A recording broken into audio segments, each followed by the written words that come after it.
I see it train moving all too fast, but I'm not leaving.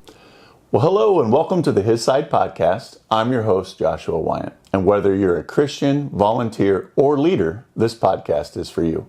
We'll discuss cultural issues, church topics, and just like the angel of the Lord in Joshua chapter 5, we'll discuss his side. Well, here with me today is my good friend, Aric Manly. And Aric, you've got a rich story, just a couple of significant stages in your life. You are a former military man, a former engineer for Ford Motor Company, a former pastor at Connexions Church.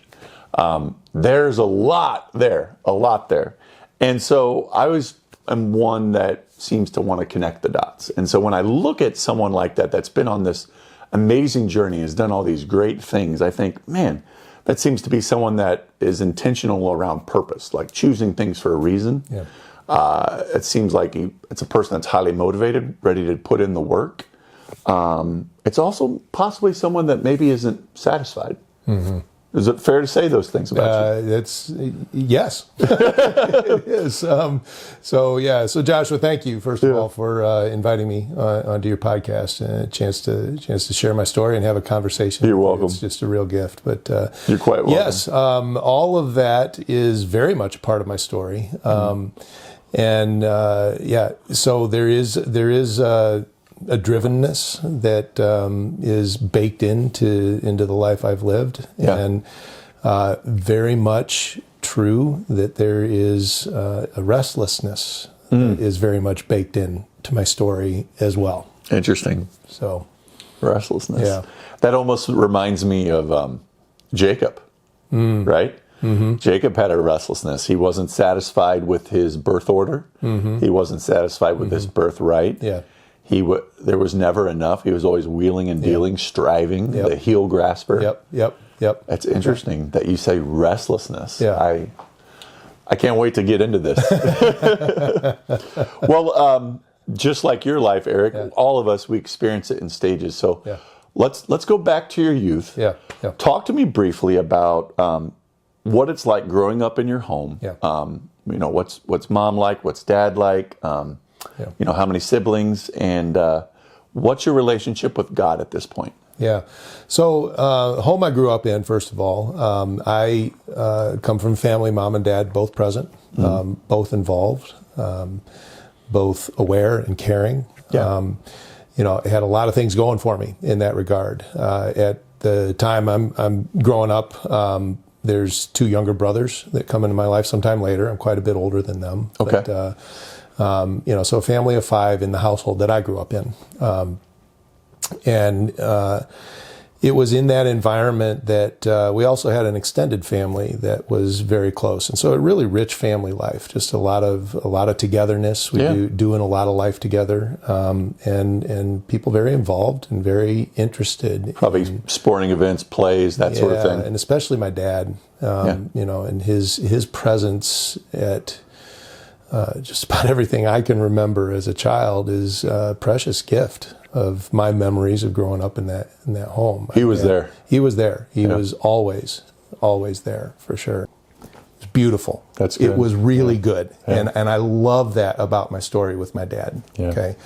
But again, this healing thing that I didn't know I needed until many years later, what I now know is, looking back, is there was also wounding. And this is true of everybody. Oh, yeah. Okay. We do not have a relationship with our father, with our mother, that doesn't include brokenness. Right. Because we're all broken people. We're broken people. Yeah. And the point of going back and recovering these stories is not to scapegoat and bash those that we love. It's to be realistic about, okay, as much as we love them, there are also still things that happened. Right. That's excellent context, Aric, because we do need to be reminded of that. We do, because it mattered. Yep. It mattered. It's impacting your life today. Yep. And healing means we become aware. It starts with awareness. It always does. Yeah. And we have to see it for what it was. And then we go through the process of healing that actually takes us deeper into authentic forgiveness. We have to go through that, right? And so that's why I share this story, not to bash my dad, but to just say this happened. And one of the things that was part of our story is he was not a good provider. He just wasn't. Okay. So we always had this cloud of fear, and lots of arguments about, are we going to pay the electricity this month or the phone bill? Are we going to pay the mortgage or buy groceries? And as a young boy growing up in a home like that, it makes things tense. It vary, right? And then you add on top of that my bent for responsibility, and I start taking things on that a boy should not be having to take on. Yeah. Right. Yep. And so that is where this shadow story really got deep roots, right? That whole mountain climbing thing just became part of it, was just a response to fear. I get that. And it took deep root, right? Yeah. And so alongside that, like I say, a lot of good things, right? I mean, I was raised in the Catholic Church. Yep. And so, faith foundations were laid. Right. And there were a lot of good things there too, things that in my older years that come back and I understand more, and become a very beautiful part of my ongoing apprenticeship with Jesus.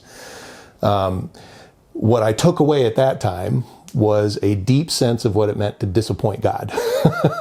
That's interesting. That's what I got out of my childhood introduction to faith. So you would say, if you could summarize your relationship with God growing up in your parents' household and going to Catholic church, was that you felt like you were a disappointment to God? Well, I knew what it meant to be a disappointment, and being somebody bent towards responsibility. There was fear there. There was fear, which meant I worked very hard to be good. Got it. Right. To stay ahead of the curve. Got it. It fed this mountain climber mentality. Right. Wow. Is what it did. Yeah, you paint a clear picture there. Yeah. Eric, do you have your Bible with you? I do. Could you look up Luke chapter 15? Absolutely. So, I have the message, if that's okay. That's fine. Yeah. I know some people prefer not. But essentially, Luke 15 is one of the most famous stories in all of the Bible. Yeah, I mean, it is a wonderfully written story of the prodigal son. Yes. Whether you want to read the whole thing or summarize where you feel you are at, I'll leave that up to you. So at this stage of my story, I'll just jump ahead and. So the prodigal son, in Joshua, you may have a different experience, but in mine, when the story is discussed, it is almost always around the younger son. Right. And his wayward ways and the way he just kind of insulted his father, took his inheritance and said, I'm going to go find life on my own. Basically said, Dad, I'm tired of you being alive. Can you just give me the money now? Yeah, I just want it now because I'm tired of being under your thumb. Yeah. And his perception of his father was, this is oppressive. You want my blind obedience, and I feel like I can find better life halfway across the world. Apart from you, right? And so I'll take your resources, and I'm going to go find my own life, right? Okay. Yep. Can relate, right? Yep. We all have some element in our story where there's rebellion, right? That is very much a part of everybody's story. Yeah. And for some, the shame of that lingers, and that is, of course, a barrier between what the rest of the story is about discovering God's true heart, the Father's true heart, and coming home. Okay. And absolutely. So, understandably, a lot of beautiful things to offer. Oh my things goodness. People need to hear, and just to see God's heart come alive and be revealed in that story, that he runs toward his son when he sees him crest the horizon, which means he was watching. He was waiting. Right? He was waiting. Yep. Absolutely. And just eagerly anticipating. And, you read the story, the son was gone a long time. Right? And he never stopped watching, right? And then to run toward his son and embrace him and throw his arms around him and kiss him. The younger son in that moment realized just how wrong he was about his father. How much his father loved him. How much his true heart was missed. Yeah. It's just such a passionate love. And we need to hear that, right? And we need to see something that is kind of a shock when I tell it to people, but it's true that God's primary concern is not your behavior. Yeah. That was the expression of love in that Which is moment. a different picture than how you explain your view of God growing up. Correct. It's like, I need to not disappoint him. I need to work hard to be good. Correct. And it was all ultimately landing on, I am in God's good graces if I know the right things and do them. Right. Right? It's about what I know and what I do. And that was the story that I lived out in my early years of faith. Right? So a lot of works-based faith, yeah, and not as much relational-based yeah, faith. the relational thing was going to come much later. Yep. It was going to come much later. And so, living that out. And so this is where the older son kind of comes in, right? And so I'll just share that portion of the reading here. All this time his older son was out in the field. This is starting verse 25, by the way. When the day's work was done, he came in. As he approached the house, he heard the music and dancing, because the younger son had come home, and the father said, "Party time!" Right. He's throwing a party for this younger son who had just come home from all this debauchery. Yeah. Right? And the older son, he responded to the father differently. He said, "I'm going to stay here. I'm going to do the things I'm supposed to do." He's being responsible. He's being responsible. Okay. So you see where I'm going with this, right? Yes, he was being responsible, right? And so he hears this party. And so he called over one of the houseboys and he asked what was going on. And he told him, "Your brother came home. Your father's ordered a feast, barbecued beef, because he has him home safe and sound." And this is where it's very inviting if you allow it to be. Okay. This is how the son responded, the older son. The older brother stalked off in an angry sulk and refused to join in. His father came out and tried to talk to him, but he wouldn't listen. And the son said, "Look how many years I've stayed here serving you, never giving you one moment of grief. But have you ever thrown a party for me and my friends? Then this son of yours, who has thrown away your money on whores, shows up, and you go all out with a feast?" And his father said, "Son, you don't understand." And he says more, but I'm going to pause there. Yeah. That's the issue. We don't understand. We don't understand. And the truth is, both sons missed the father's heart. They just responded to it differently. Yeah, that's true. They both missed his true heart. Neither one said, "I think you're an oppressive ogre, boring, and all you care about is my obedience." I'm saying, "No, I'm out." Right. The other said, "I think you're an oppressive bore and ogre. I'm going to respond by trying to meet your demands." Right. Both miss his heart. Yeah. Right? Only one comes to realize, at least as what we're told from the story that Jesus tells, only one comes to realize he was wrong about God and see his heart for what it is. Right? And this kind of starts to lead to what ultimately I had to go through to awaken to my need. Interesting. The older son, we are not told any part of the story where he awakens to his need. Right. The story kind of is just left hanging. It's left hanging. Right. Right. Which is maybe one reason it's not talked about as much. We don't know what to do with it. But the reality is, I think the invitation is just as much about looking at the younger son as it is the older. Oh, absolutely. And it's the harder one. Because if you are the older son, you think you are doing the right things. You think you are in God's good graces, and you think that entitles you to things. Right. Right. Well, it's such, I mean, Jesus is such a brilliant storyteller, but you also have to realize, like, the audience in that moment when he's telling that story, he's with, it's hilarious. It says tax collectors and sinners. So tax collectors get their own personal category. Yes, very true. And then he's also with Pharisees. Yeah. And so I think he's like, all right, well, we could say sinners, tax collectors are like the younger son. Correct. And we could say Pharisees are like the older son. I think that is exactly what he meant, Joshua. I think when he told that story. And the heart of the father is, I want both sons to come home. I want both of you to come home. But I'm not going to force you. I'm not going to force you. And I'll be waiting with anticipation. Absolutely. Hoping. Yes. Hoping you return. Absolutely. Yes. It's a beautiful story. Yes. And so that story has been very meaningful for me. And I think it's one of the things that is just so precious to me is in reading Scripture that you understand that these are stories, right? And God shares these stories because He's inviting us into how He's fathering. That's right. Right? That's right. And in that we can see, oh, I'm living a story with Him too. There's a story that I'm experiencing. Right. And if I begin to see that through the question of how am I being fathered, it opens things up, right? That's so good. And so this prodigal son story, I see my story in it. Right. I see it, and that is really the invitation, because at the core of that is where all healing takes a giant step forward.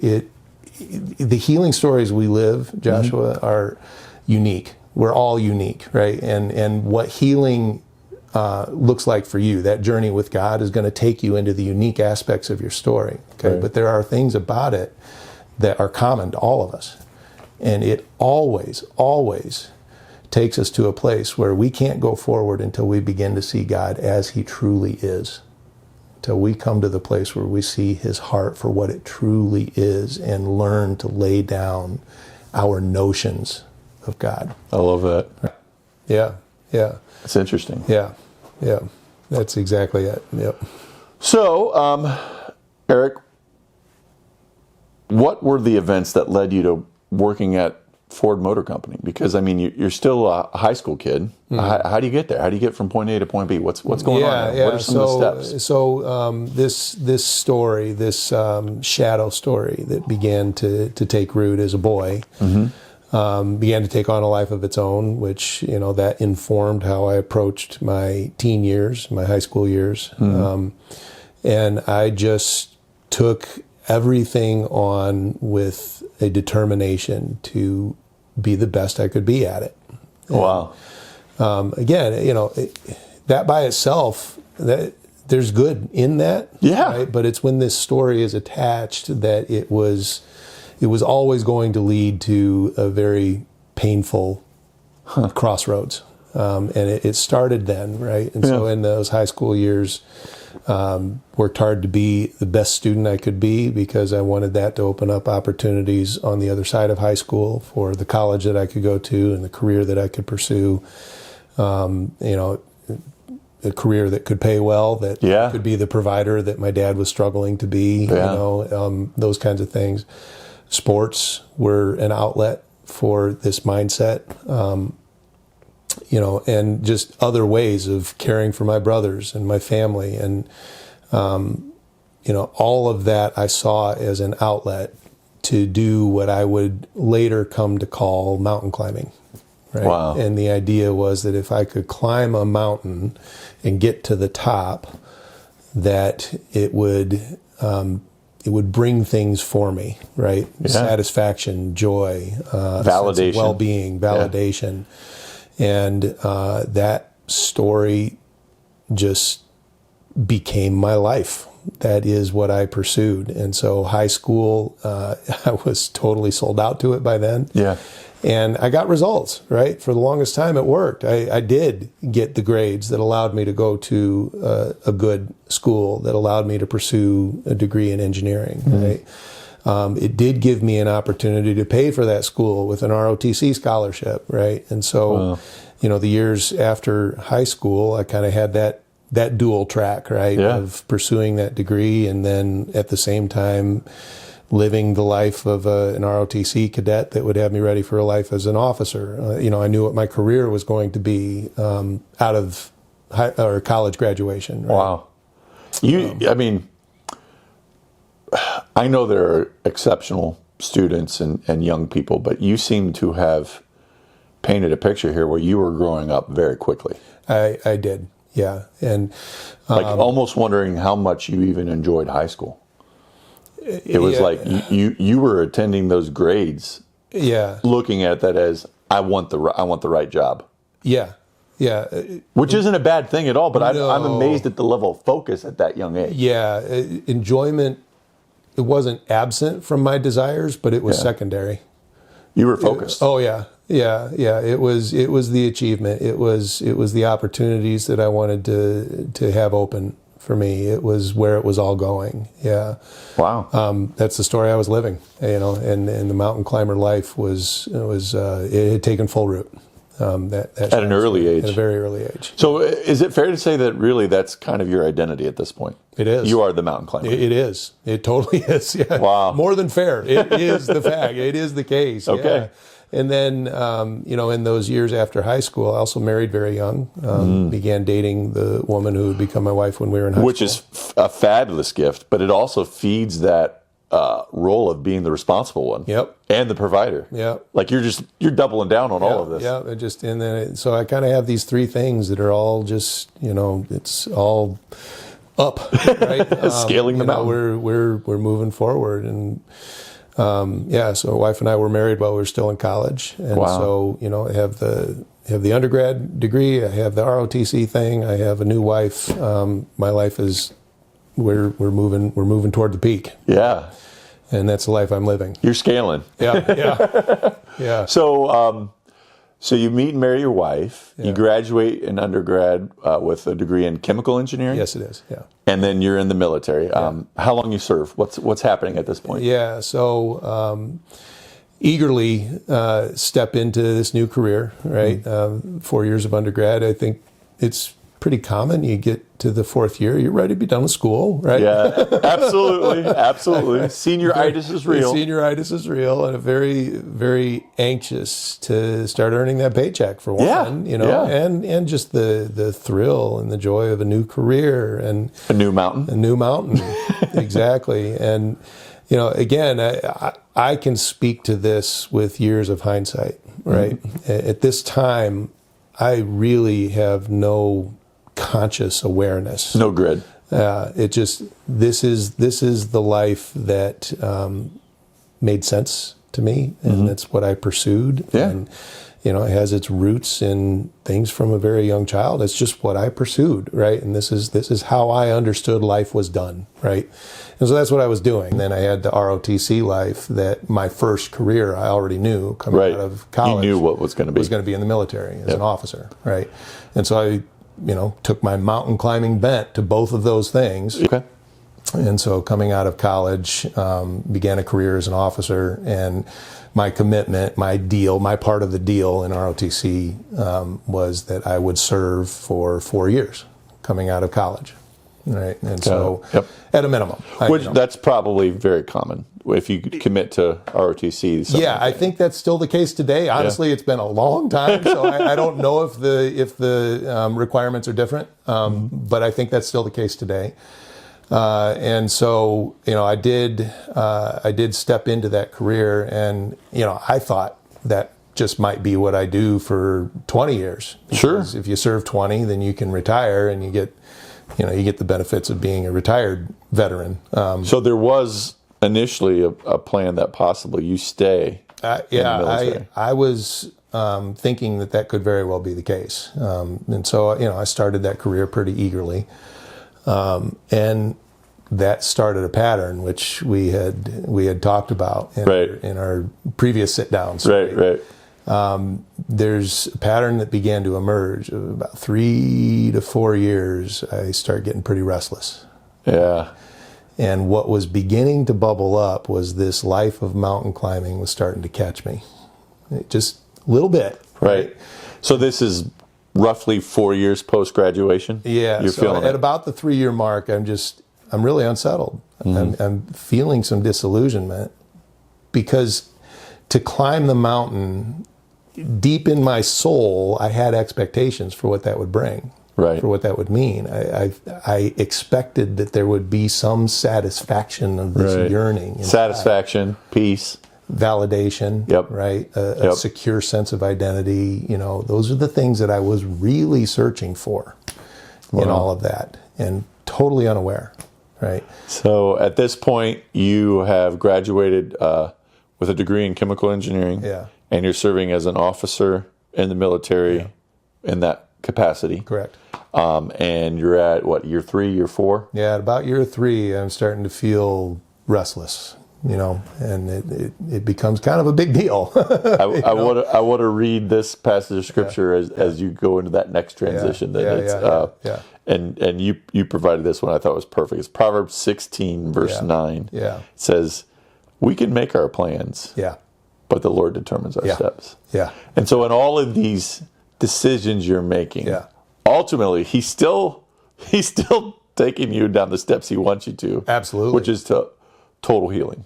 an understanding of what's going on. He's ushering me there, right? I love this. I love this. Then I know that I'm being fathered, right? But my connection to it, my understanding of it, my readiness to receive his true heart and what he offered, that would come, but it was these years that was getting me to the point of undoing that would make room for that. Right. And so it was starting here. It started in college. I stepped into the college years. Mom had just died. That was really bumpy and tumultuous, right? Can't even imagine. You said you were 17 when she passed. I was, yeah. So it was just a couple months before high school graduation when that happened. So pretty big impact on life and what the experience in college was like. Fortunately had wonderful woman who had become my wife that helped me move towards some stability in terms of a family life there.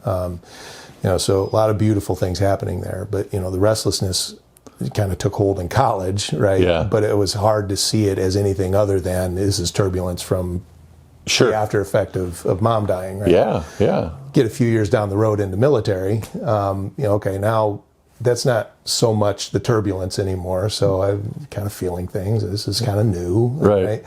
And so, I take my perspective on mountain climbing and I say, okay, well, where's the next mountain? Right. What's the next thing I can achieve? This one didn't do it for me. It must be a different one that I need to climb, right? Right.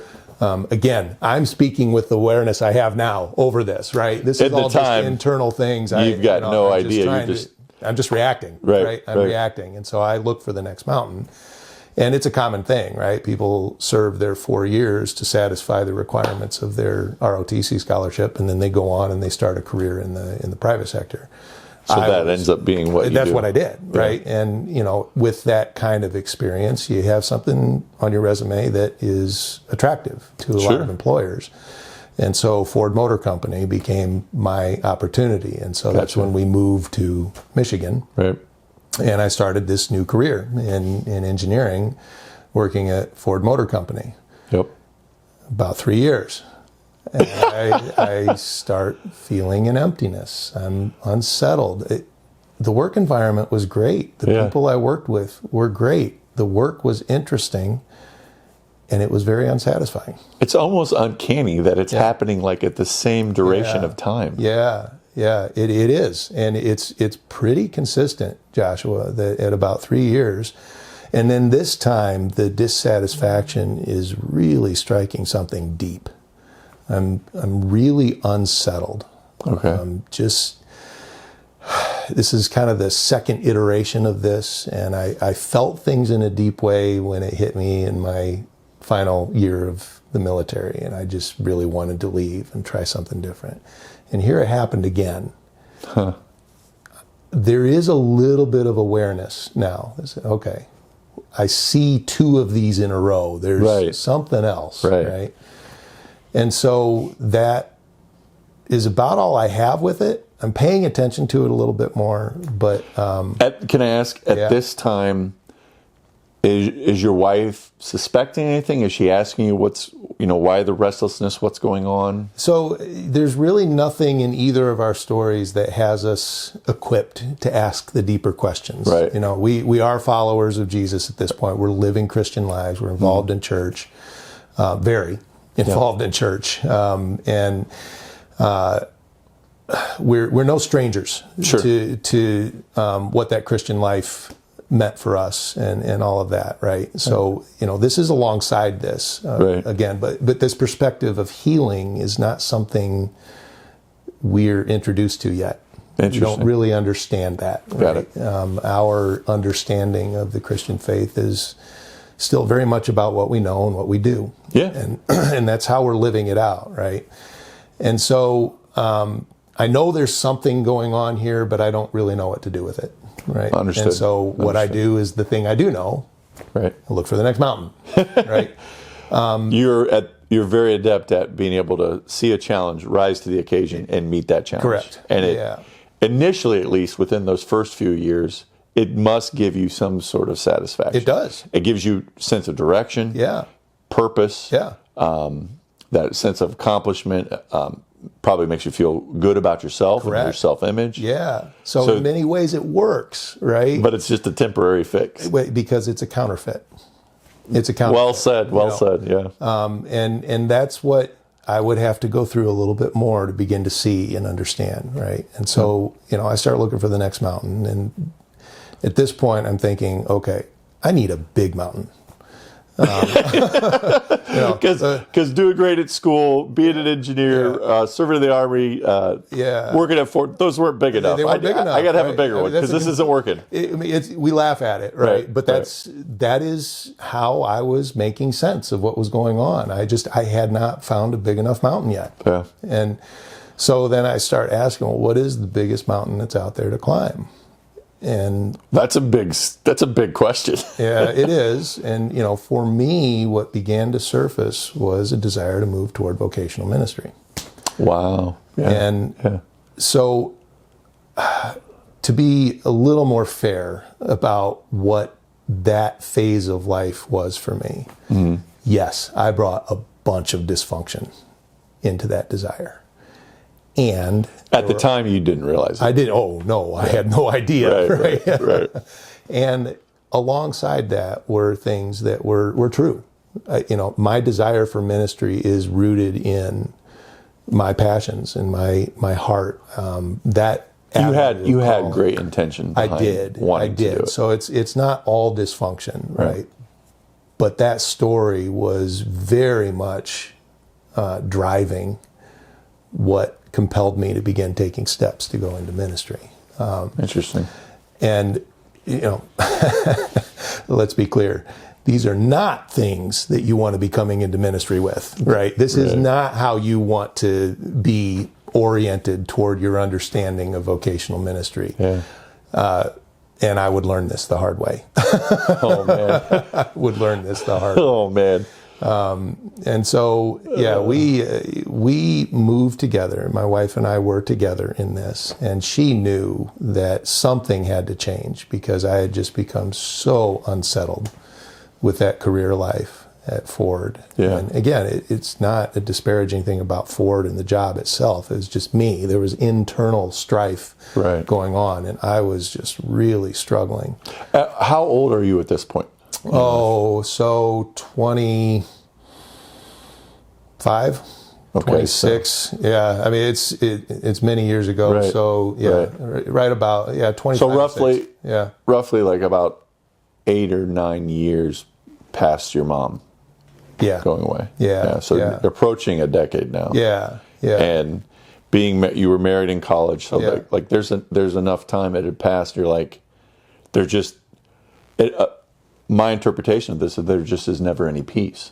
Correct. Oh, yeah. And that becomes incredibly difficult to live life that way without peace. It starts wearing you out, right? I mean, we're limited. We're limited people. We have limitations, and I was starting to feel those limitations, right? Whereas the mountain climbing thing had been working for me, and in many ways it still did. Like you said, you take on this new mountain, and at the beginning, it is bringing some of that sense of what I was looking for, right? But it's counterfeit, which means that the ultimate promise, the real deep, God-given heart desires for belonging and for secure sense of identity and all of those things, it proved to be empty.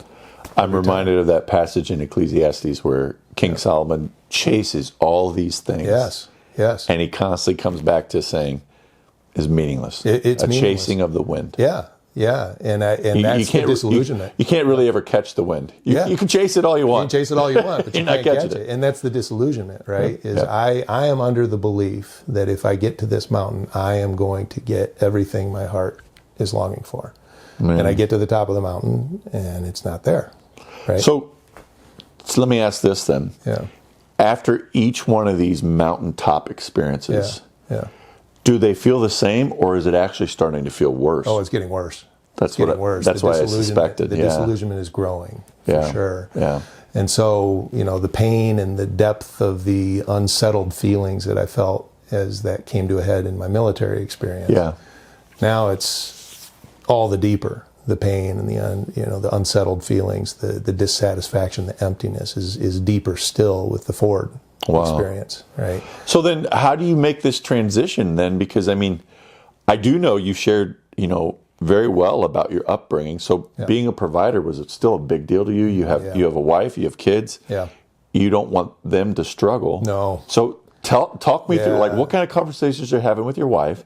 What do you guys do? Yeah, this was one part of this journey that, looking back, there was some really intimate fathering happening. My ability to be connected with the full depth and scope of that would come later. Okay. But yes, this was a very scary thing for me to come to terms with. I saw that as the mountain, and I also saw, okay, this whole providing thing is going to have to be put on the altar. And wow. And we had a plan. So my wife is a very talented, capable woman, and she graduated college with a business degree. And her capacity to earn income was always there. But we had agreed before marriage that one of the things that was important to us is one of us was going to be home with the kids. Got it. Right. And so by this point, my oldest son had just been born. Okay. Right. So there's a time stamp, right? That is, yeah. He's turning 23 tomorrow. So this is 23 years ago. Wow. We're kind of in this. But that adds to the weight of this provider thing, right? Yeah. 'Cause now I don't just have a wife at home. Now I have a baby. Yeah. Right? I have my infant son. Oh man, your world changes when that happens. So this is a gulp time here, for sure. A gulp time. But we had a plan that she would go and start to get a resume together and go try to find some work. And just, it wasn't working, Joshua, right? Oh, wow. And by this point, I've been communicating really well with Ford. And they've been so gracious and, offering me runway to kind of slowly, gradually hand off my responsibilities. So it wasn't a 2-week notice. It was actually months that they gave me runway to do this. They were so gracious. It was just a beautiful gift, all of that, right? And we figured, that's not always common. No, sometimes it's not. They're like, "Oh, you want to go?" Yeah, we're done, right? We need to hire somebody else. Yeah. And it wasn't like that at all. They just really beautiful people, good people. And that's encouraging to hear. It was. Yeah, it was really cool. And so we, wife and I figured, okay, we've got months. That should be plenty of time to get this figured out, right? Right. And she works hard to get her resume out there and interview. Just nothing. Wow. And so in this good communication I had with my employer, they offered another gracious gift, which was, well, can you do the seminary thing? That was my first step, was go back to seminary. Right. Can you do that and work for us part-time? Beautiful gift, right? Wow. Yeah. So they're still helping. They're still helping, right? And That's I said, okay, that helps, right? And so, yes, we agreed. My wife and I, let's take advantage of that. That's a gift. Now all you have to do is... Now, to be fair to you, it also speaks to, you were probably a pretty good employee.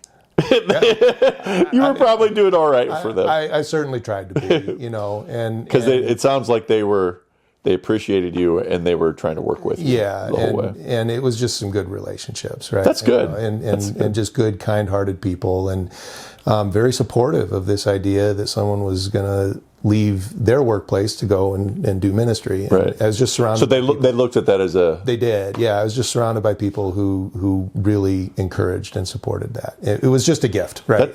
Well, praise the Lord for that. Yeah, absolutely. I mean, his timing and all of this as you're still on this journey. Yeah. Wow. Yeah. And so, cool. Yeah. We have at least part of the solution here. And so then we begin to orient toward, okay, I'm going to continue working part-time. I'm going to do seminary. You find some part-time work. Let's see what we can do with that. Right. That's not working.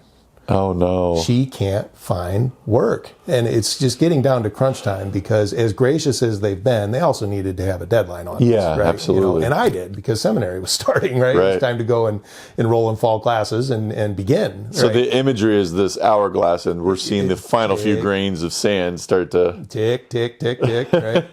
And it finally comes to the day where I have to tell them which way I'm going, right? Oh my goodness. Am I taking them up on this offer of part-time work and going to seminary? or scrap the whole thing. That's the decision point. There is a day, and we hit that deadline, and she doesn't have work.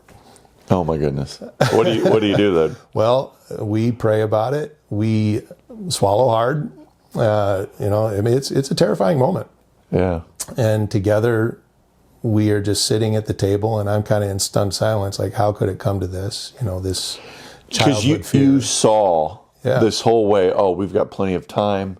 That something will come. Yeah, and it just wasn't, right? And this childhood fear of not being a provider, and all of that is now, here it is, right? And my wife, I'm so grateful for her friendship and her heart. She just, in that moment, looked at me and she said, "You need to do this. We need to do this." Wow. And so I went in the morning and I sat down with my boss and I said, I'm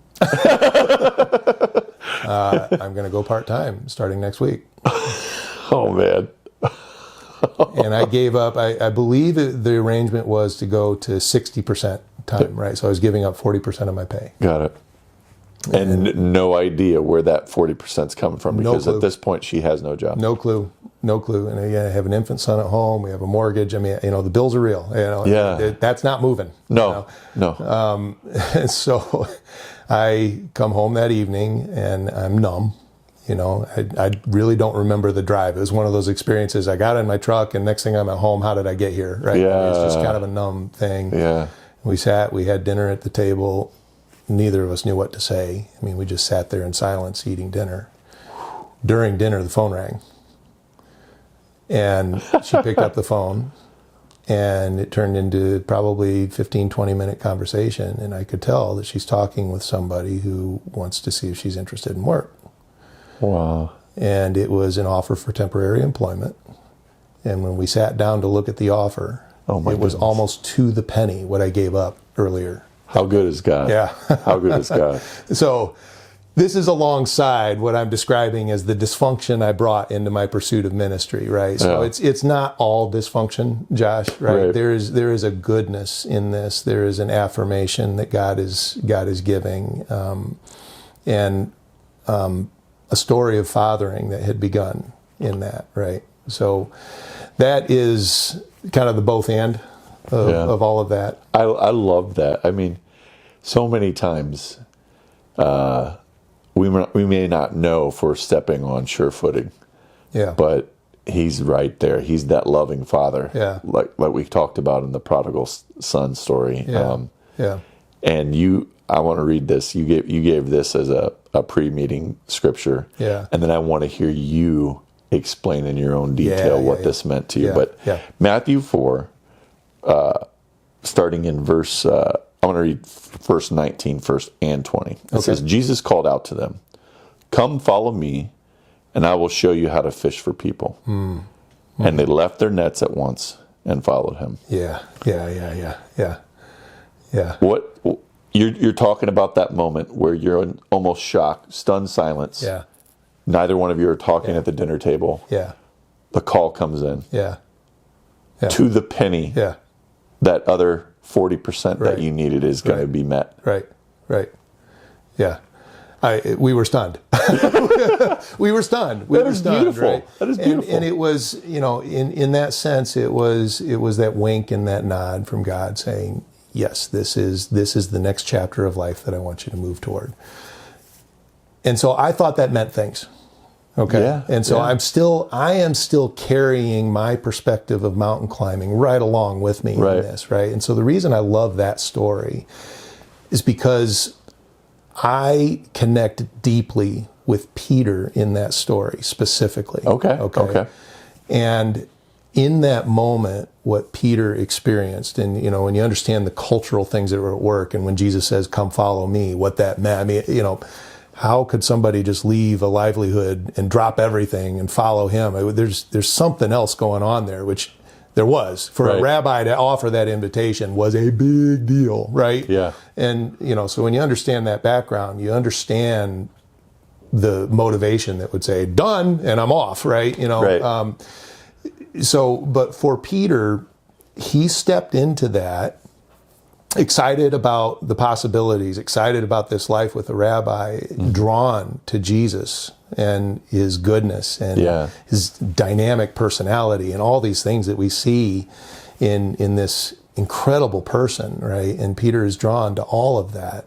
And so for many, many good reasons, he drops his nets and goes. Wow. And we are going to learn as his story with Jesus unfolds, he brought a lot of expectations into that would need healing. And it would lead to a crash and burn on the night that Jesus was betrayed. That's Bottom fell out on him. That's beautiful, Aric. I love that. And that's what I relate to. That was me. So he's there, he's present. Yeah. He sees you, he sees the need. Yes. He calls you out. Yes. He wants you with him. Yes.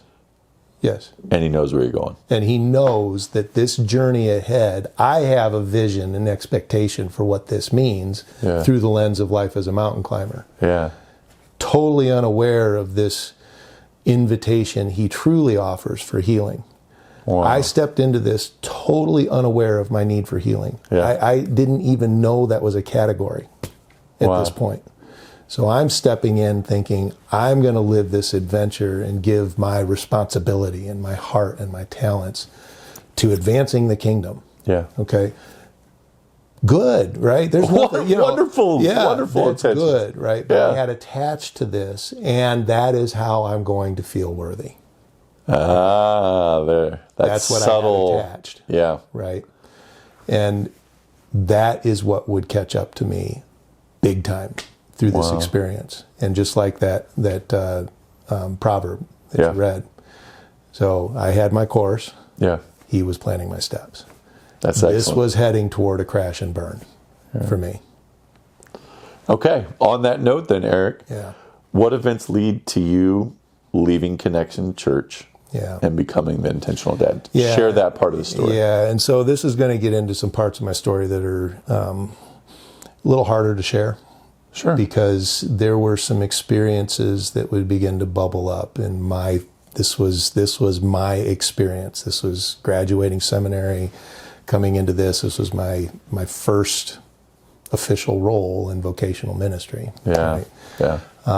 So I had been deeply involved with church from the time that we moved to Michigan. There was one church that we found and came to know the pastor of that church and built long-term relationship with him. And his ministry life kind of took him some places and eventually kind of brought him back to Southeast Michigan here. Okay. And he came with a desire to plant a church.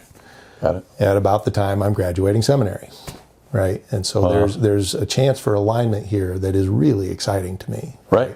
That I could graduate seminary and take my first step into vocational ministry to bring a new church to the Southeast Michigan area, arm in arm with my mentor.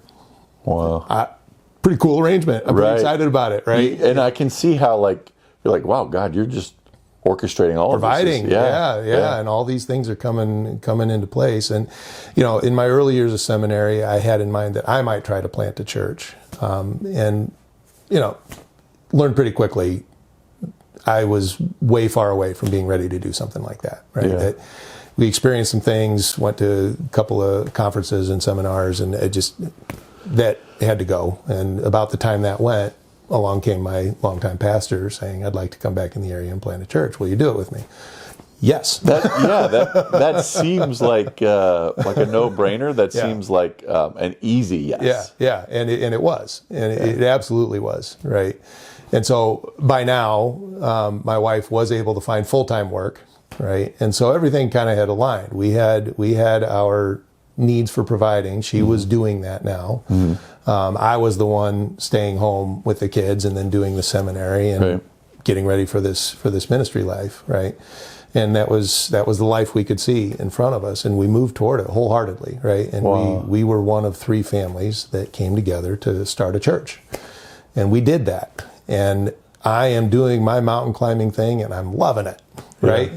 Just videos and small groups and service projects. And, I have my hand in all these things, Joshua. And I'm leading and I'm creating and I'm participating in planning and, meeting with area pastors, all the things that come with being a pastor and planning a church. And the pattern began to repeat itself that I'm climbing the mountain, and in the early going, wow, this is so satisfying. This is so cool. And it's, I had these expectations, and it felt like this is it. I finally found the right mountain, right? Wow.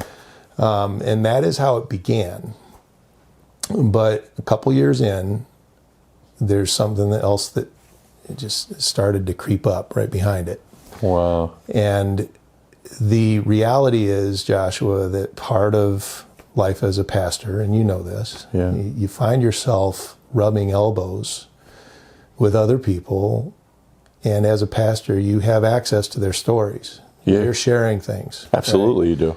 And you're getting a window into brokenness, right? Yeah. And as a pastor, people begin inviting you into that because there's something they're looking for. They're looking to that pastor in some way, shape, or form to have something to offer. Right. Jesus himself was called the Good Shepherd. Right. And I think some of the best pastors that I've ever met, regardless of denomination, are shepherds. Yeah. Yeah. They see sheep for where they're at. Yeah. I say, hey, maybe you don't want to go there. They use that hook. And they say, how about you come over here? Right. Yeah. And to offer the truth about God's true heart. And 100%. all these things, all these years later, because of the story I've lived now, I know what is the desire in those relationships, what people are looking for. And it's very much a part of what I do is shepherd in a way that helps people find the healing that they're looking for, right? I love that. But it's all these years later that I now know that. At that point, I hadn't even awakened to my own need for my own story of healing, right? So you just feel this thing in the background starting to creep up again. Yeah. Is there almost a little bit of anxiety or fear at this point? Like, no, it's not supposed to happen like this. Correct. Yeah, I can only imagine. You start to hear those footsteps like wait a minute. Yeah. No. And so I start to feel some limitations there. Okay. And then the ongoing demands of, I didn't preach every week, but I had kind of a rotation that I would take that on, right? Sure. Leading small groups, that was ongoing. And, one of the things that was really cool about our experience is we did a lot of service projects. And so, I love that. So you were about the community. Yeah. And so we're interacting in the community, right? And just all of these things are happening. And also, there's an additional layer on this. It's a church plant. We didn't have money. So I'm doing all of this as a volunteer, right? Ooh, and I start to feel my limitations.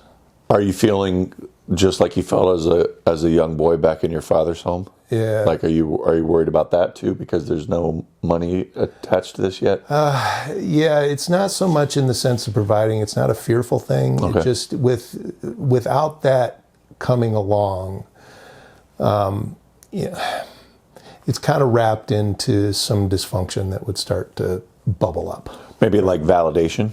Yeah, so that and some dysfunction within the community that... Understood. There were other things going on there that were really painful about that truth. Right? Yeah.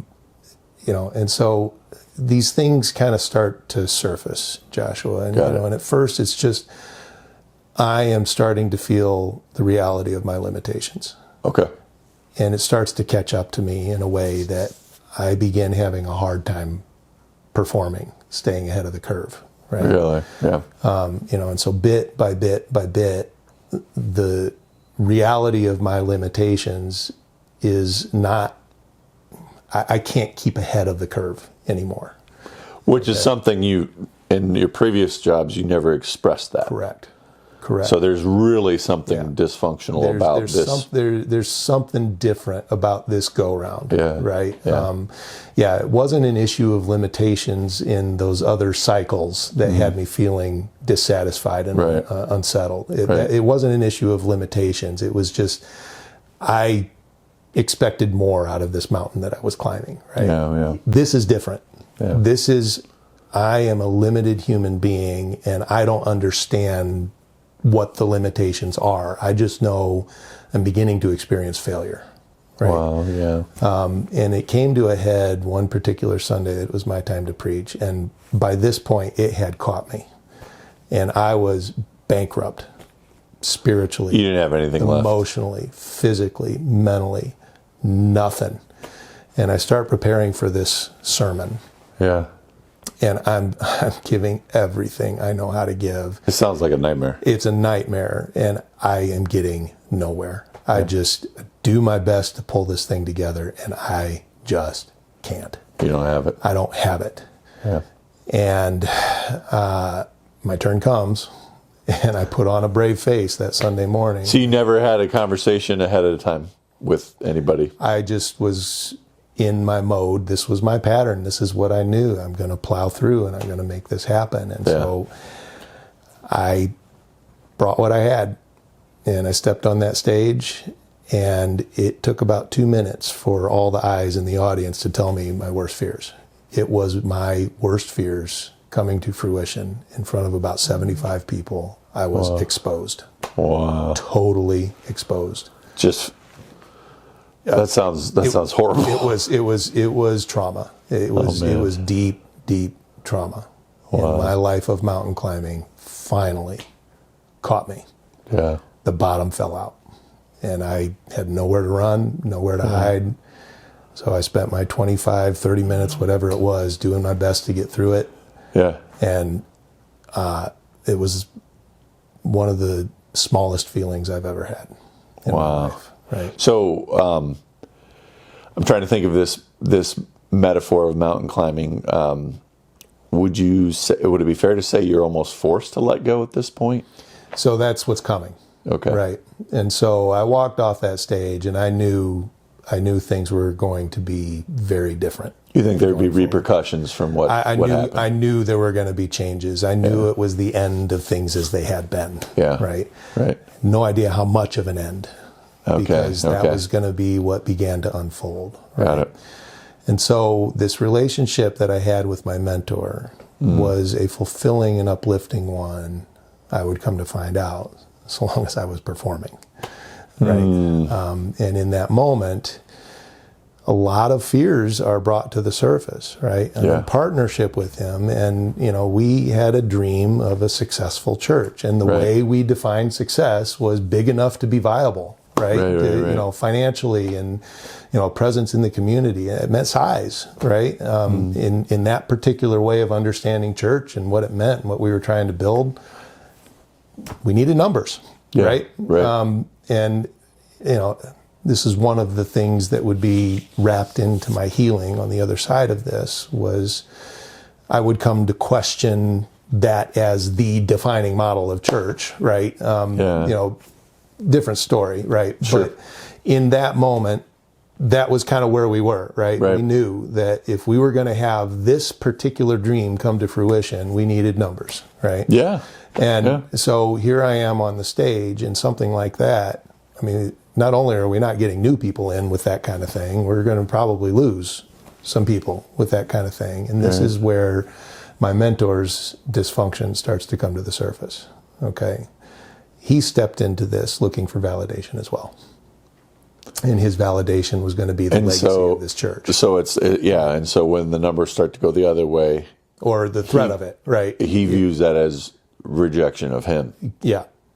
And he needed this this was his. And so it was directly going to impact how he had a relationship with you, because now it was hurting his vision of his identity. Correct. And so that's going to get ugly fast. It did, right? And so we had this, and this is where it just got toxic, Joshua. It really did. And we had this pattern that after I would preach, he's my mentor, right? So we have the Monday after planned to sit down. We're going to go over a couple hours together and go over it and hone my craft, right? Talk about what went well, talk what could have been better, maybe what didn't go well. We didn't have that level of discussion. It was horrible, right? There was nothing redeeming about my performance on that Sunday. Nothing, right? And what I needed in that moment was for a man to come at my side and see me, the man, right? And he couldn't. He wasn't in a place that he could offer that, right? And so I left knowing there was a fundamental shift that had taken place, and that the way it started to feel to me is I had become a problem that needed to be dealt with. Ooh. And that is exactly what the decisions that would come following that felt like. Got it. He was trying to find a way to get me oriented in this church organization in a way that wasn't going to hurt things. Right. Right. So that means then things are being taken away from you. Yeah. Yeah. Decisions are made, and Which over the would next several months, lots of would different never roles. feel good, but especially if you're now looking back, coming in, looking for validation. Correct. And so, like, that's the exact opposite of the way you want to be It's treated. just, yep. It's feeding a fire, right? And I'm just, everything I fear is just kind of being thrown at me again and again and again and again and again. This is the first time in my life I find counseling. I seek counseling. Yeah. We're trying hard to understand one another, and we just aren't. Right. When you say you're trying hard to understand one another, is this your mentor? Or is this okay? Me and my mentor. Yeah, right? I wanted to make sure. We're trying hard to communicate, but again, I still am not aware of my need for healing. Right. I feel pain, but I don't know what healing means. I don't know what Jesus' invitation is. I'm not awakened to that and understanding of that. Right. Interesting. So I don't have language to talk to my inner world the way I do now. Right? I don't have an understanding of this pain I'm feeling and where it's coming from. Right. I don't have a way to invite him to understand the pain he's feeling and where that's coming from. Right. Just no grid for it. I don't have a grid. I don't have any of that. Right. And so we're trying, Joshua. We are trying. God knows we're trying. And we're just, and it just keeps getting more and more toxic. Right? How much time has passed from that dreadful moment on the stage to basically now? Where you're at? So bit by bit by bit, things began to unravel.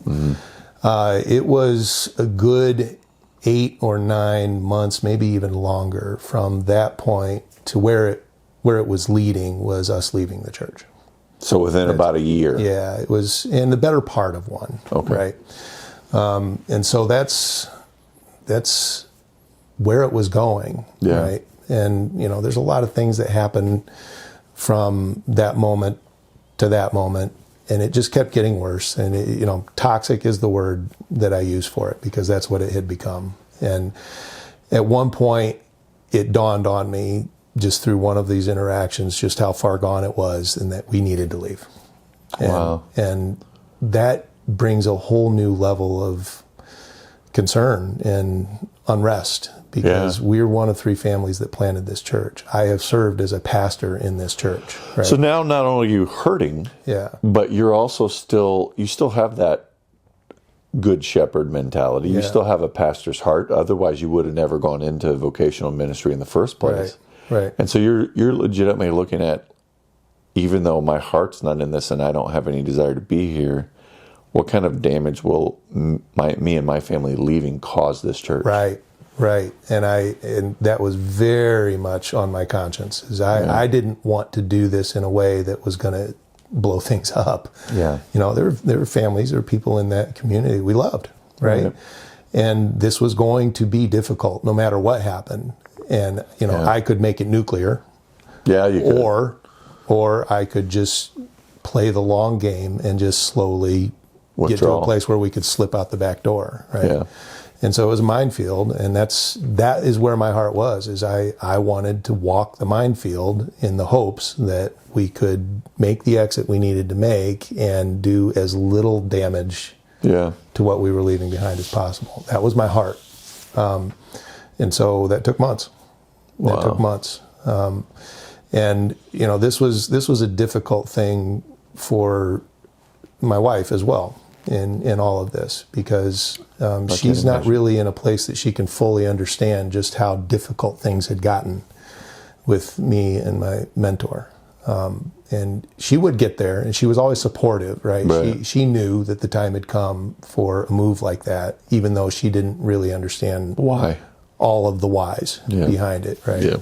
And so that's a time that I'm really very alone, Joshua, because my wife is not in a place that she can be with me in that fully, right? Yeah. And I'm doing this in a way that I'm withdrawing from the people that I am leaving behind. So there's really nobody who can be in this with me. So I'm totally isolated. Man, yeah.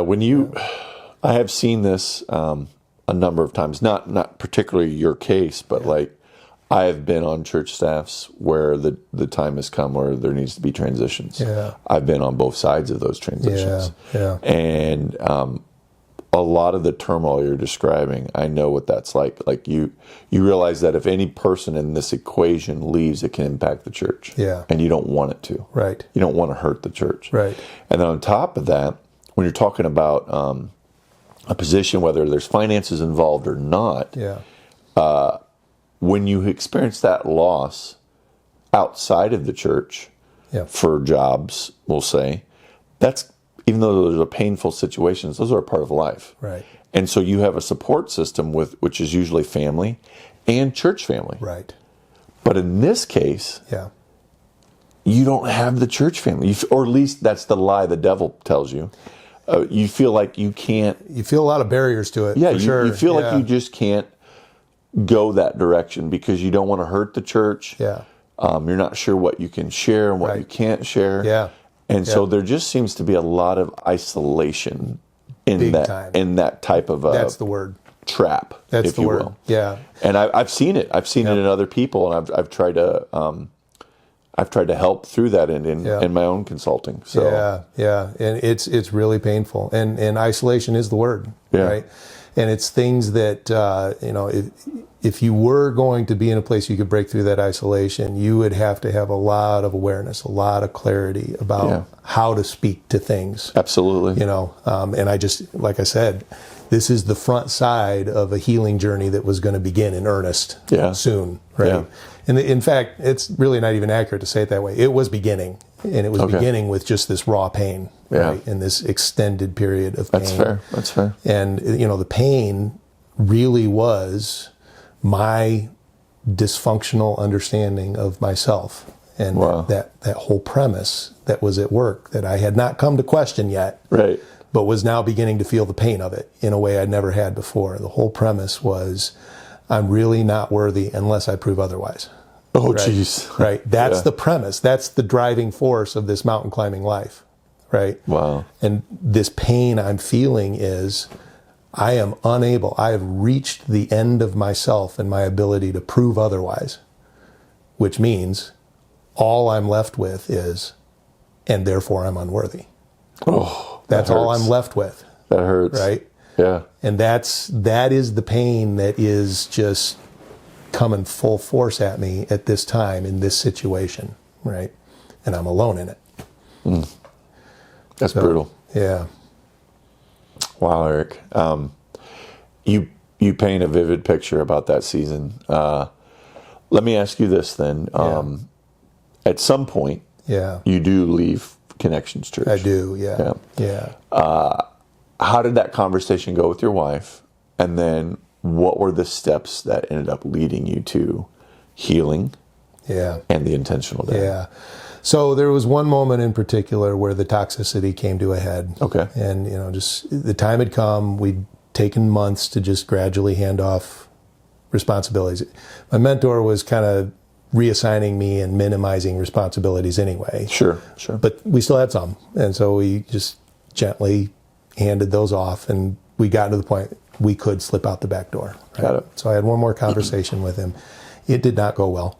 It was a very, very hurtful conversation. And, I felt pain leaving that in things that were said about my manhood, my life as a husband, my life as a father. It was really painful. So there was a lot of blame being cast your way. And just how dare you leave the church, think about what you're doing to your family, kind of thing. Yeah.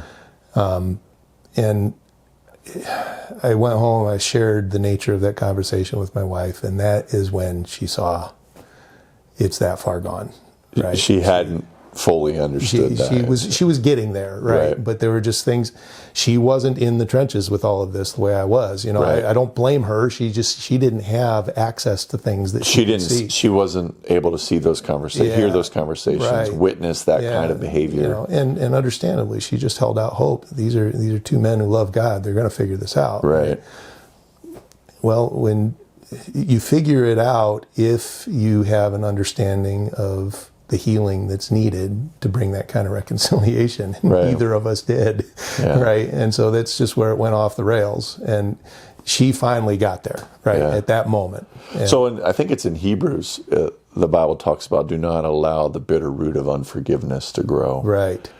Would you say that there was a case, at least at this point, where that unforgiveness, that bitter root was there? Yeah, and I don't think that would be... from our experience, it's hard for me to speak for my mentor. Sure.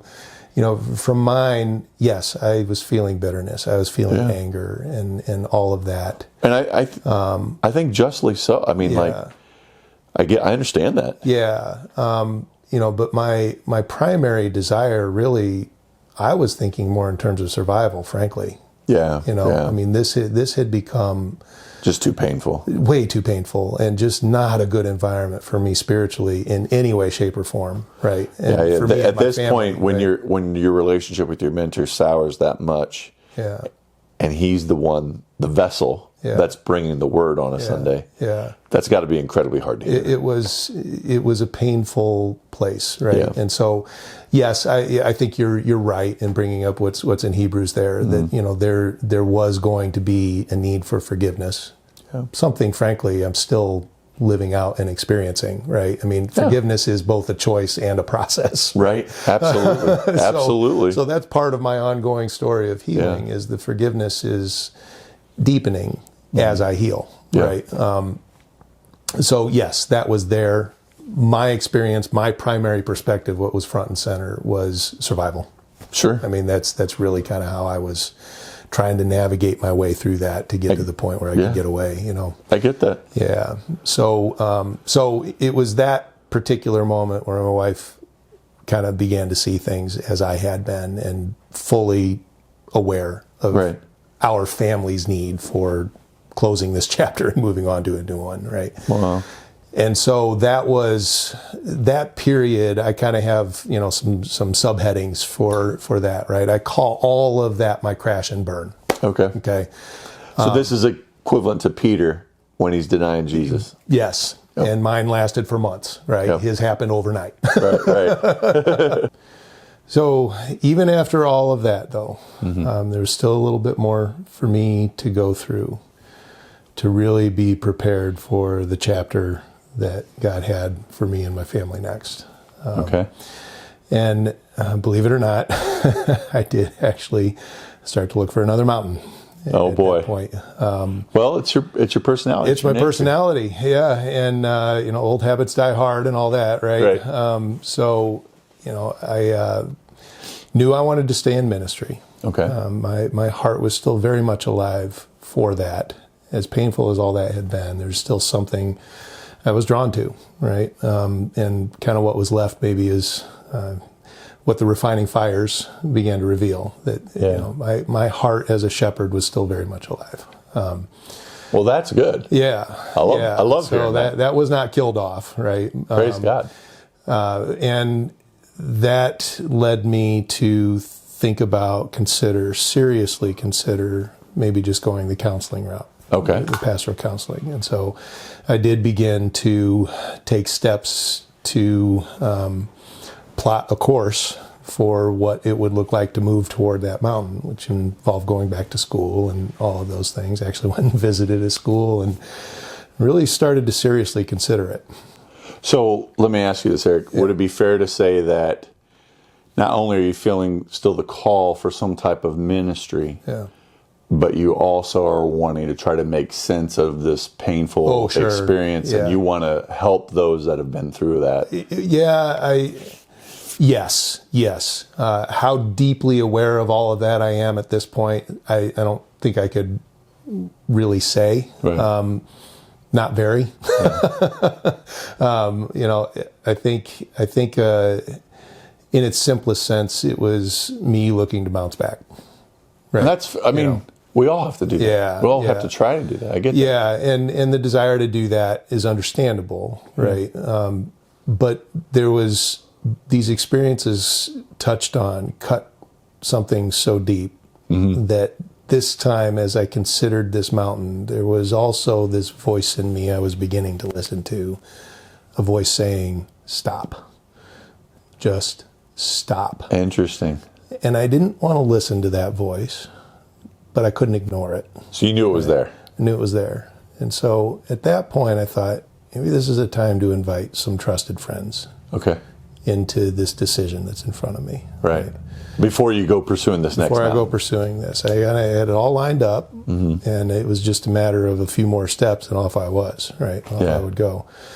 But this particular night, I invite 4 or 5 really, really close friends over, right? Are any of them from that Connexions church family, or no? Yes and no. Okay. All right. So several of them, we had an overlap of life we experienced in the Connexions church. Right. But they were also friends outside of that environment, right? Yeah. Like you said, trusted friends. Yeah, trusted friends. And so I remember sitting on the back deck that evening, and I just began eloquently spelling out why this next mountain is the perfect mountain for me to climb, right? And what I want them to say... You want to affirm me. I want them to say, yes, that seems right to us too, Aric, go, right? And a man older than me, a sage in my life, right? Others kind of started to speak into that, and I could tell they weren't too keen on this idea of just telling me what I wanted to hear. They were being true friends, good friends, right? And nobody could really put their finger on what to say or what to try to enter into. I just, getting this vibe is like, you guys aren't as enthusiastic about this as I am. What gives, right? Right. And after kind of hearing some conversation go back and forth, this friend of mine takes it all in. He says, Aric, you have some good things to say about where you could go with this. He said, it just seems to me like it's time for you to be a dad. How did that hit? Horribly. Yeah. Horribly. Because that's not a mountain. Yeah. That is like the opposite, in my mind, of a mountain, right? I go that route. You mean just, that's it? Just full-time dad, not full-time dad and student pursuing counseling? Just, that's it? Right? Pure anonymity. Like total. Yeah. This is 180 degrees out of phase with everything I'd built my life toward. So it's almost like you're just, those words are echoing in your head, just a dad, or rattling. Like what would that be like? Then, of course, I feel the shame of why do I have such a low view of being a dad? Yeah. Right? All of that. Good question. Yeah. Excellent question. Yeah. And it was a very important question. Why indeed? Now I started to look under the hood, Joshua. That was the first time I really started to look at what was really going on in my heart. Like all the way back to your youth? It would lead to everything. Wow. Yes. It was the question. Why indeed? Wow. And so an undoing began, that all the pain that was part of the undoing, now I was face to face with a crossroads I could no longer ignore. Oh boy. And I knew my friend was right. I knew it. Wow. And I also wanted that least of all. You didn't want it. That was the last thing I wanted. Yep. And I knew he was right. And so now it came time for me to wrestle with what was really going on. Can the mountain climber let go? Yeah. And so I learned in that moment that what I thought was a crash and burn and a momentary blip of life in the wilderness, not knowing what I was going to do next. Yeah. I thought that my stay there was going to be pretty short. What I realized that night was God was not ushering me out of it. He was inviting me deeper into it. How about that? And that was my What way a forward. change in perspective. Totally. And so now began a journey of healing. I knew at that moment I had a heart in desperate need of care. And I didn't know what that meant. Yeah. I just knew I needed to get well. Wow. Right? So I felt pain enough that Yeah. I could finally come to terms with and name my need. I needed healing. And so that is where my choice was.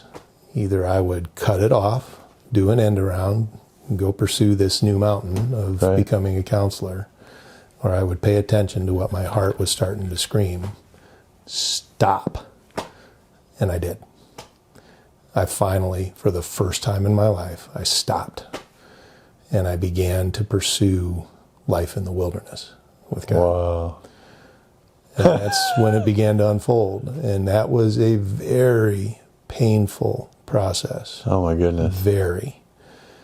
Because all of these things I'd learned for all these years is, I have an analogy that I share with people as they kind of come to this place in their own healing journey. I love to golf. Mm-hmm. And by rights, I shouldn't, because I played since I was a boy, and for the vast majority of those years, I had this issue. It's a slice, and for any listeners, viewers, I know it all too well. Yeah, I mean, it's just this wild for a right-handed golfer. It's this wild hook to the right. I mean, and it just destroys your game, right? Yeah. And I had this issue that I could never fix, right? And I keep playing, and I'd start the round, and this is the day I free myself from my torment, right? This is going to be the one where it all goes right. And it never did. Right. You're surrounded by amateur advisors all the time. Oh, right? sure. And so you have, this hand this way, this foot this way, grip this way, blah, blah, blah, line up this way. And you're changing, you're trying to change everything, and in reality, changing nothing. Sure. Because at work is a swing that feels right to you, right? Yeah. And it's what your brain interacting with your muscles, if you could summarize it, this is the swing. This is what it feels like to swing the golf club properly. Right. And if you never get to the root cause, you're never going to heal it. Right. You'll always be slicing. And so you could change everything and impact nothing. Right. Never get any change in result. Right. Yeah. And so I finally got to the point where I got fed up with it.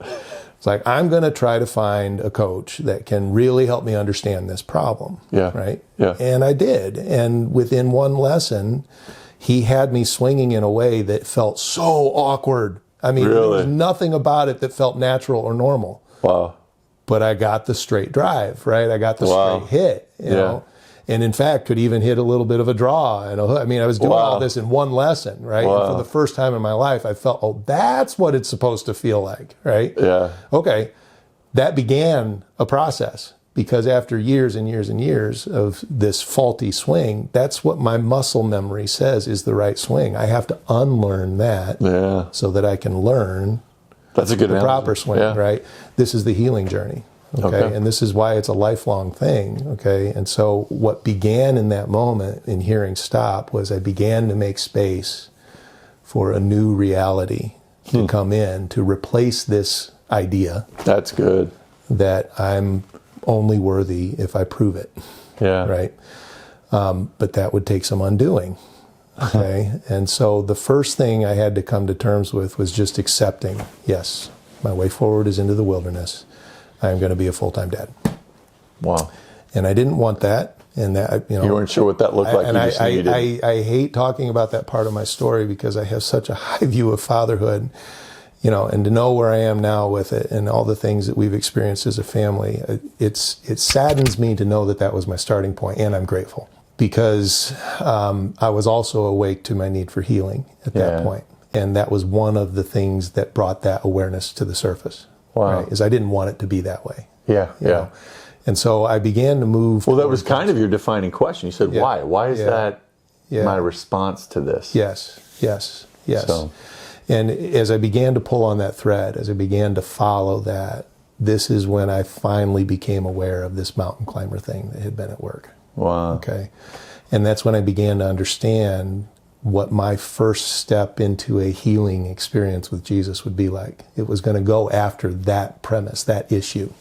Okay. That's awesome. And so I knew I wanted it. Yeah. And I awakened to there's a different reality out there I've been missing. Yeah. And so, when Jesus to the crippled man at the pool of Bethesda says, "Do you want to be well? healed? You want to get well?" Yeah. Get well. That was where I was. I just kind of asked that question, and that finally, I'm at the point in my life, first time I'm saying yes. Right? Wow. I'm saying Wow. yes. I mean, to that point, I didn't even know I needed to be asked that question. Yeah. Now I know I need the question, and now I know I need to answer yes. And I need to do that on a daily basis. Because what started to unfold was months and months of a process. And as I awakened to this fatherhood thing, I began to ask questions like, okay, God, if fatherhood is my way forward, if this is, I'm going to approach this with a mountain climber's mentality, I'm going to conquer this thing, right? And it's okay. And I also know I have a lot to learn right now, right? I want to understand. And so in earnest, I began to ask this question of him, help me understand your design for fatherhood. I want to know this well so that I can be faithful in what you have for me, right? Yeah. And so that started a very prolonged process of searching and praying and reading and absorbing and thinking and journaling and prayer again and more reading. And it's just months and months. And again, I'm unlearning a mountain climber's mentality, right? I'm doing all of this, and I'm expecting that I'm going to get kind of the equivalent of an email of, here are the 10 things that equal good fatherhood. Do this. Nice, neat little package. Right? Do this, and I'll give you an attaboy, right? Right. We laugh, right? Yeah. With that, I mean, that's kind of the framework of my expectations still shaping what's going on, right? And so alongside this, though, there's this thing I'm not totally in tune with of I'm starting to be fathered, right? There's this pain, my awareness of the pain, my awareness of my need for healing, this promise of something better than the story I've been living that I want and I'm moving toward. And so it feels like God's not answering my question. He's not answering my prayer. Yeah. It feels that way. Hindsight being what it is, he was answering the question I should have been asking. And the way he was doing that was, a little perspective back in those days, to be a stay-at-home dad was still a pretty unique thing. Today, it's more common, right? It's far more common than when I was in that environment. Sure. And so as a stay-at-home dad, 2 young kids, we're going and we're doing things that stay-at-home parents do with their young kids, right? My daughter, tumbling class, right? So I'm taking her to this tumbling class. And there's other stay-home parents there. Yeah. All of them moms. Right. And there's not many of me around. So I stand out like a sore thumb, right? And I go in those environments, Joshua, and I can feel the eyes on the back of my head. The moms are trying to make sense of this dad in this environment during the day, right? Right. And that's just one example. But there was a question that started to become ridiculously prominent in my experiences in my life. Like, what do you do? Or what do you do for a living? Right? And that I can see that. Yeah. And that was I hated that question because if I was going to answer honestly, I would say I am a stay-at-home dad. And I have nothing else I can point to. That's what I am. I'm a stay-at-home dad, right? Yeah. And every time I answer, my inner world says, because you are a failure as being a servant of God, and this is all you're left with, right? That hurts. That's what it felt like, which brings up the whole shame of why do I have such a low view of this role right now, right? All of that, and then the shame of not having a mountain that I could point to, right? And I'm just over and over and over. Your whole life was spent looking for validation. Exactly. Which is what drove you to climb those mountains. Exactly. And now God is saying, no, I want you to be here with me. Yeah. I want you to rest. Yep. I want you to be a father. Yeah. While I father you. And that's what was going on, right? Yeah. And it was in the asking of that question and God in his goodness, understanding that my heart was awakening to this fatherhood thing and I had an expectation attached to that. He was answering the one that I should have been asking. And I would I would see that come into focus on a beautiful day after months and months and months of getting this question. He was fathering me. Wow. He was making me say the thing I most feared. He was making me come face to face with my fear and slowly but surely chipping away at shame until the day came when I was asked that question and I answered it. And for the first time in my life, there was no shame. That's beautiful. And it was the first time I learned the difference between the story I'd been living and the reality that I was operating under the illusion that I had something to prove. And in that moment, I knew I had lived the reality. I never had to prove anything. I was a beloved son all along. Praise God. And that was always more than enough. And I felt that, Joshua, and I still get emotional when I remember that. And is when that reality hit me, I sensed deep in my heart, he had 2 words to say into that. He said, "Welcome home." Wow. Wow. That Praise God. Changed everything. Praise God. And that was the question I should have been asking. Yeah. Aric, if you want to understand fatherhood, learn what it is to be a fathered son. Yeah. Because as I father you, so you father your kids. That is the foundational design that God has for parenthood. So when you walk in your true identity, instead of being one of a mountain climber, it's a fathered son. Yes. Now you are in position to truly be an intentional dad. Yes.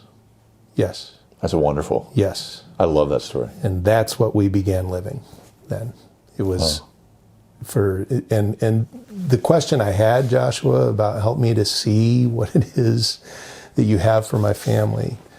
It was only after that I started to have a vision come for what he had for me to lead my family through. And this idea of initiation became really important. And I began to understand in that moment, initiation is crossing the bridge to the place where you are living out of that true identity, right? And we all have to go through that initiation, and it's not just one, right? There's the healing journey takes us across that bridge again and again and again, because we live in a world that works against that. Right. We live in a world that just screams illusion and lies that you do have something to prove. And it's hard to not live out of that, and it just all needs healing over and over again. Any way to take you away from your true identity. Correct. Any way that the enemy or our flesh will rebel against that is a road paved with devastation. And so in living that, I then knew, it became clear to me what my mission was as a father, was to bestow that same sense of identity in a very intentional way to my kids. I love that it. As they grew up and came to adulthood, that they would cross the threshold into adulthood deeply rooted in that sense of identity and what it means to be an apprentice of Jesus Christ. That is so beautiful, Aric. So my final question to you is, Aric, how can others make that same choice? How can others represent his side as they too choose to become intentional dads? Yeah, and this is, I love this question, Joshua. In some ways, I suspect it'll be a little unsatisfying because the answer that I think all of us instinctively want to fall toward is, okay, what can I take? What are the 3 things I can take away from this conversation that I'm going to go and I'm going to incorporate that into my life, and it's going to open all of this up for me? Kind of like your journal prayer time, thinking you're going to get this email from God. Yeah, exactly. And I think the thing that is just so much on my heart to start with anybody is to recognize that what God has for you will at some point challenge your expectations, right? Yeah. That all of us kind of have that starting point of, okay, I want to be a faithful follower of Jesus. And in some way, shape, or form, the predominant view, we translate that to, and therefore I need to know more and do more. and that's like the wide sweeping view that, is prevalent in Christian circles, right? And what I remind people of, just from my own experience and my own story, and with a pastor's heart, say, don't tell me what you know, tell me what you're living. And that is the framework that, as a starting point, how are you crossing that bridge from what you know to what you're living, right? And my youngest son, he's now 13, soon to be 14, right? Yeah. He loves roller coasters, Joshua, and he's just, in the last couple of years, just been so drawn to them, right? Yeah. And the thing is, he's been on very few of them. Oh, really? Yeah, just a couple. It just started, right? Yeah. But the fascination started with this strange mix of they're cool and I'm afraid of them, right? Yeah. But he took that fascination to just an absorbing of knowledge, right? And he has these YouTube videos and these little fact things. He can tell me about roller coasters for hours. It's just unbelievable. Goodness. He just knows them. And so he's super excited now that he's a little older. He's kind of feeling ready to step into that fear, right? And so at this point, he tells me about roller coasters. He tells me about things he knows. Yeah. And so we have conversations every morning just to kind of get ready for the day, to check in on the heart. And I'm trying to help him to understand Jesus' true invitation into apprenticeship. Yeah. And I say, Ian, it's one thing to tell me everything you know about a roller coaster. Right. It is an entirely different thing. I'm all for knowing, learning, growing in your knowledge of Scripture and practices that help us to draw deeper into relationship with God. And I'm all for spiritual disciplines and all of that. But the question of why is a more important one still. Yeah. And the why is to cross from what you know to what you live. That's good. Right. And that is where I always start with the intentional dad. I don't offer programs. Yeah. I share my story, invite others to begin connecting with theirs. Right. There is a process that can help with that, but at the end of the day, the why is always about going from what you know to what you're living. This is pointing to an intimate relationship with the living God who is here, He's now, and He wants to say into your heart just the same, welcome home. That's so good. And along that journey of getting to that place where he says, welcome home, along with you pointing out the prodigal son, I'm sure in each case, we all have healing that we need. Everybody does. To get to that place where we truly understand our identity. Yes. And can position ourselves to be intentional dads. Everybody does. We have to go through our own healing. Absolutely. Yeah. There's no way around it. Yeah. Right. And that's the thing. So much of my work is just helping folks come to that starting point, get to that gate. And, and then the story that I've lived for all these years, walk with them. I can't do it for them. Nobody can do it for each other, but we certainly can be in this together. Well, and it goes back to your excellent golf analogy. Yeah. Like, we can't really even begin to golf well until we take care of that slice. Correct. Yeah. And so whether it takes someone like yourself coaching them up, we need to unlearn that unhealthy swing and learn the swing God intended us to have all along. And then that is, like I said at the beginning, right? The gift of that healing journey then is a good father's heart, a good mother's heart that you begin to offer to your children. And of course, that is something that the world needs, is a good father's heart, a good mother's 100%. Heart. Right? So much of the intentional dad, yes, I tell my story of parenthood, but this is a story that all of us are invited to live, whether your kids are young and at home or they're grown.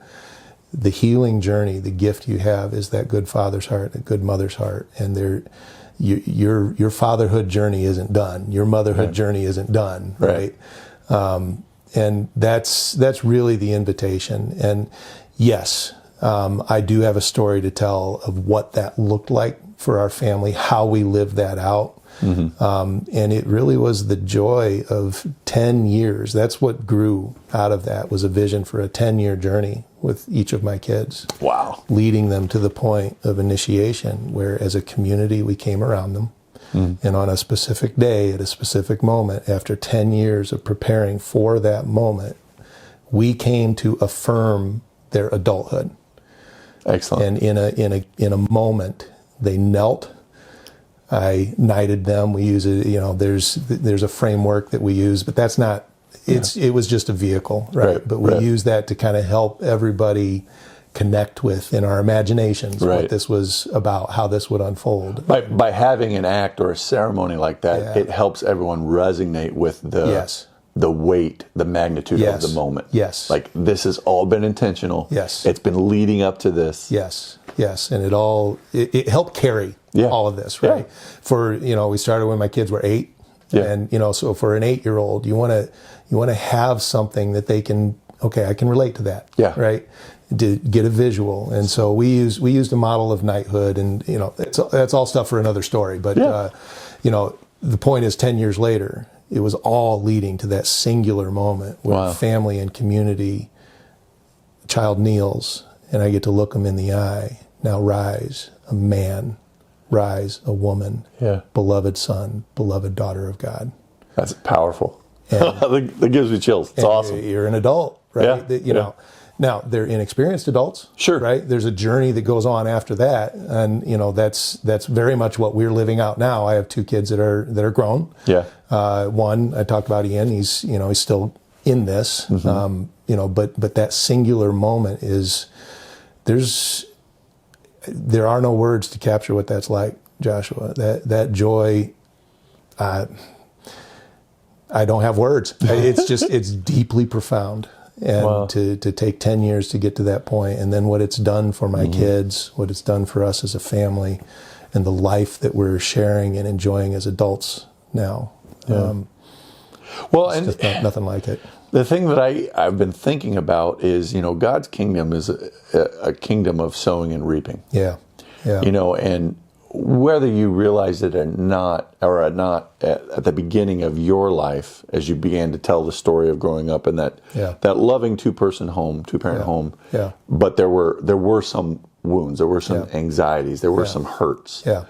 and then you were doing your best on your own strength Yeah. to make sure that wasn't going to be the case. Right. But then you're still sowing and reaping something that's not peaceful. Right. Yes. Then you step into this calling that God challenges you to. You go through this season of rest, Yeah.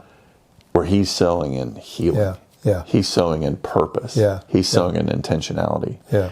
Now there's this whole new harvest for you, where you have created a completely different family environment than the one that you described growing up. Right. Not that it was wrong or that your parents didn't love you. No, all of that. Yeah. It wasn't that they didn't have great desires for you. Yeah.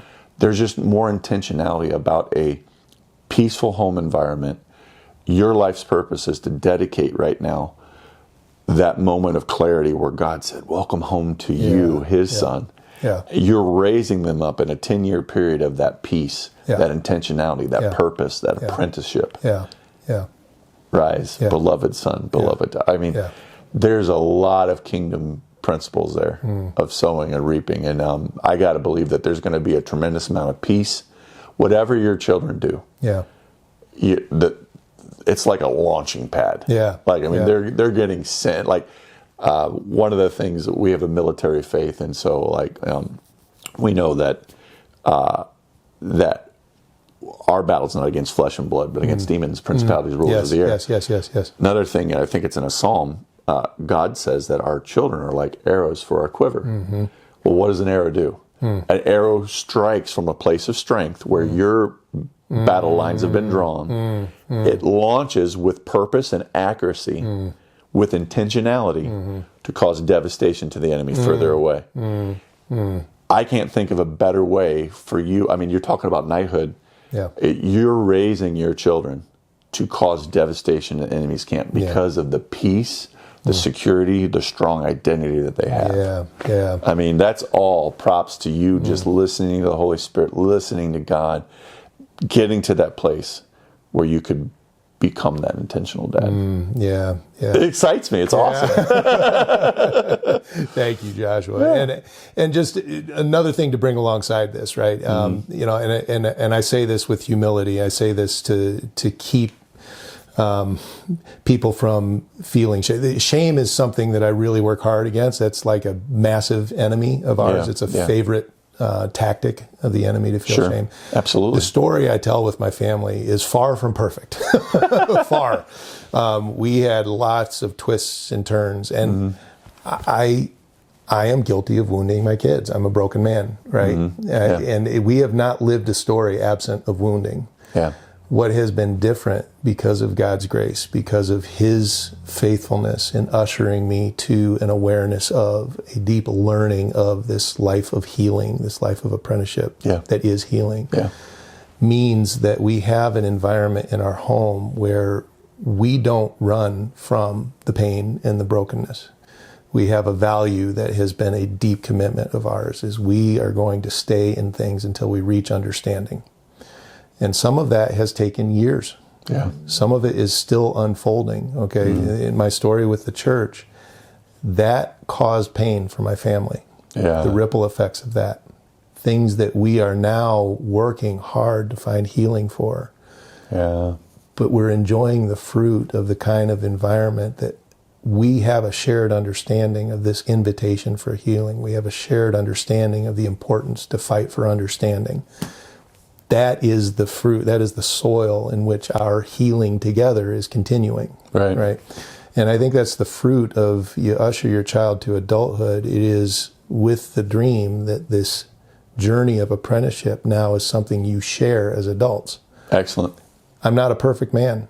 I am still going through healing. The cycles continue. This is a lifelong journey. And we can speak honestly and truthfully about where we're at and the things that we're going through. And because of that, we're sharing that healing together. It's